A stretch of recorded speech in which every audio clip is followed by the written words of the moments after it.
চারদিক শুনশান নীরবতায় ঘেরা। অল্প দু একজন মানুষের চলাচল। নীরব নিস্তব্ধ ভবনগুলো দাঁড়িয়ে আছে, তাকিয়ে আছে। চোখ যত দূর যায়, শুধু নীরবতা আর নিস্তব্ধতায় ঘেরা। তারই মাঝে আমাদের পথ চলা। আসসালামু আলাইকুম। ঈদ মুবারক। ঈদের এই দিনটি সবার জীবনে বয়ে আনুক হাসি, খুশি এবং আনন্দ। সবাই সবার আত্মীয় পরিজনের সাথে আনন্দঘন পরিবেশে আজকের এই দিনটি উপভোগ এবং পালন করুন। হসপিটাল, এই পরিবেশটি আসলেই অসাধারণ লাগে। চারদিক শুনশান নীরব হয়ে আছে, পরিষ্কার পরিচ্ছন্ন অনেকটাই, কারণ মানুষের আনাগোনা খুবই সীমিত, নেই বললেই চলে। তো এই মুহূর্তে হসপিটালে অবস্থান করছেন যারা, তারা হচ্ছেন যারা অসুস্থ মানুষ আছেন তারা, এবং যারা তাদেরকে সেবা দিচ্ছেন তারা। তো যাই হোক, সবার জন্যই শুভকামনা।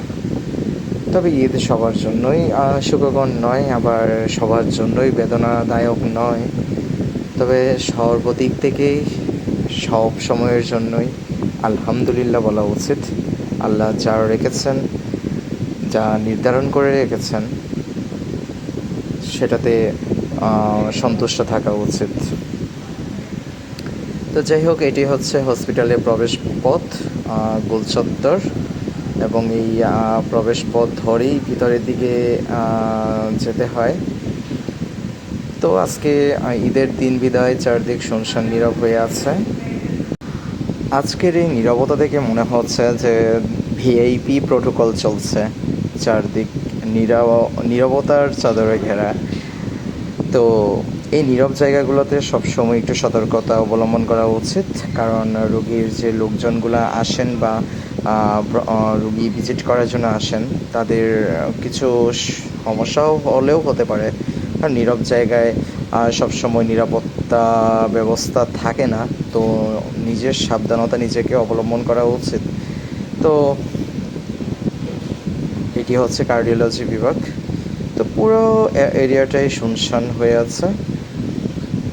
এই ছিল আজকের ঈদের দিনের সকালের হাসপাতাল ভ্রমণ। তো আপনারা যে যে জায়গা থেকে দেখেছেন এবং দেখবেন, সবাইকে আবারও জানাচ্ছি ঈদের শুভেচ্ছা। সবাই ভালো থাকবেন, সুস্থ থাকবেন, এবং সবাই সবার আত্মীয় স্বজনের জন্য দোয়া করবেন যেন সবাই ভালো থাকে, সুস্থ থাকে। খোদা হাফেজ।